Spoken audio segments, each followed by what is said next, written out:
جس طرح کہ قرآن میں اللہ تعالیٰ کا سب سے پہلے پریچے بیان کیا. جس طرح ہم اپنے باپ کے بیٹے ہیں تو کوئی اگر مجھ سے کہے اچھا یہ بتاؤ کہ آپ کتنے بھائی سے ہیں، تو ہم کہیں گے کہ نہیں کہ 5 بھائی سے. آپ کے والد کا نام کیا، تو ہم کہیں گے کہ میرے والد کا نام فلاں ہے، کہیں گے.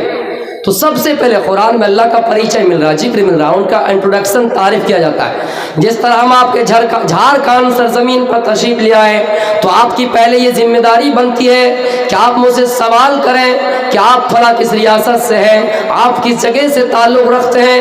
اسی طرح اللہ رب العالمین کا تعارف اور انٹروڈکشن کرایا گیا کہ وہ اللہ جن کے بارے میں قرآن کہتا ہے اللہ تعالیٰ جبریل کو یہ پیغام دے کر بھیجتا ہے، او جبریل جاؤ اور میرے حبیب کے ذریعے اعلان کروا دو کہ قل هو اللہ احد، وہ اللہ ایک ہے، وہ اللہ ایک ہے، لم یلد ولم یولد، جس کا نہ کوئی باپ ہے نہ کوئی بیٹا ہے. یعنی دنیا کے اندر کسی عورت نے اس کو پیدا نہیں کیا ہے اور نہ ہی اس کے بطن سے نہ ہی اس کے نطفے سے کوئی لڑکا پیدا ہوا ہے. لہذا مسلمانوں اگر کوئی دھرم ہمیں مل رہا ہے، کوئی اگر قوم ہمیں مل رہی ہے سچائی کو سامنے رکھنے والا، اگر کوئی قوم مل رہی ہے، کوئی مذہب مل رہا ہے، اگر اسلام کا ایک چھوٹا بچہ کو کھڑا کر دیں گے وہ یہی کہے گا ہاں جس اللہ کو ہم مانتے وہ اللہ ایک ہے، اس کا کوئی بیٹا نہیں نہ ہی اس کی کوئی بیٹی ہے. لیکن آپ دنیا کے اندر کسی قوم اور کسی مذہب کا اسٹڈی کیجئے میرے پیارے ساتھیوں، وہ چیز آپ کو ملیں گے، لیکن ان کے قوموں سے پوچھا جائے یہ بتاؤ کہ تمہارے اندر کتنے معبود ہیں، ان معبودان کا نام ذکر کرو تو ذکر نہیں کر سکتے ہیں. لیکن صحیح چیز کا ذکر اس کے اندر بھی موجود ہے. ایک کو ہی دیت یوناست، وہ ایشور ایک ہی ہے دوسرا نہیں. یا اکا اتا مشت ہی، وہ ایشور ایک ہے دوسرا نہیں. ایکم برہما سب سے بڑے انسان، بڑے ہستی کا نام برہمن ہے، بڑے قوم کا نام برہمن ہے. برہما ایکم برہما، ایک ایشور ہے. ایکم برہما دیتیو ناست نہینایا سے ناستے ناست گنچن، جس کے برابر دوسرا کوئی نہیں ہے، تیسرا نہیں ہے، ذرا سا بھی نہیں ہے، بالکل نہیں ہے. قرآن کی آیت اور یہ منتر ہمیں اور آپ کو یہ بتا رہے ہیں. آئے لوگوں قرآن تو یہ بھی کہا انا خلقناکم من ذکر و انثی وجعلناکم شعوبا وقبائل لتعارفوا. دنیا میں ایک ہی ماں سے سب پیدا ہوئے ہیں، ایک ہی ماں سے انسان بنائے گئے ہیں. دنیا میں ایک ہی باپ کے نطفے سے سب پیدا کیے گئے ہیں. وجعلناکم شعوبا وقبائل، لیکن فرقوں میں بڑھ گئے، امتیوں میں بڑھ گئے، مذہب میں بڑھ گئے. جس طرح 5 انگلی برابر نہیں ہو سکتے ہیں، ایک باپ کا 5 بیٹا برابر نہیں ہو سکتا ہے. 5 انسان سے اگر ایک چیز کے بارے میں پوچھی جائے تو 5 انسان الگ الگ چیزیں بتائیں گے. فلاں کہیں گے ایسا کرنا چاہیے، فلاں کہیں گے ایسا کرنا چاہیے، فلاں کہیں گے ایسا کرنا چاہیے. دنیا کے اندر اسی چیز سے اختلافات پیدا ہوئے ہیں، لیکن وہ اللہ جس نے تمام دنیا کو پیدا کیا ہے، ان تمام انسان کو پیدا کرنے والا اگر برہما کوئی ہے تو وہ ایک ہی ہے، جس کو دنیا کے اندر کسی عورت نے پیدا نہیں کیا ہے. آج آپ عیسائی سے پوچھ لیجئے تمہارے یہاں کتنے خدا کی عبادت ہوتی ہے. عیسائی یہ کہیں گے کہ 3 خدا کو مانے جاتے ہیں. کوئی کہیں گے نہیں 3 خدا نہیں بلکہ ایک ہی کو 3 کا نام دے دیا گیا ہے. قرآن اس چیز کی وضاحت کرتا ہے وَلَا تَقُولُوا ثَلَاثَةً، اے لوگو اللہ کو 3 نہ مانو، بلکہ اللہ ایک ہے. مریم اس کی باندھی ہے، عیسیٰ اس کے رسول ہے. لہذا ہمارے عیسائی بھائیوں نے اس چیز میں شکول جن کیا، اس چیز میں تذبذب میں پڑ گیا، شکول جن میں پڑ گیا، اور اس چیز کو کلیئر واضح نہیں کر پاتے ہیں اور کہتے ہیں نہیں اللہ ہی عیسیٰ بن کر اس دنیا میں آئے، مریم ہی اللہ بن کر اس دنیا میں آئے. لہذا اختلافات ہر چیز میں پایا گیا ہے، اشکالات ہر چیز میں پایا گیا ہے. لیکن دنیا کے اندر کوئی اگر اصل مذہب اور اصل برادری، اصل قوم اگر کوئی ہے، سچا دھرم اگر کوئی ہے، وہ مذہب اسلام ہے.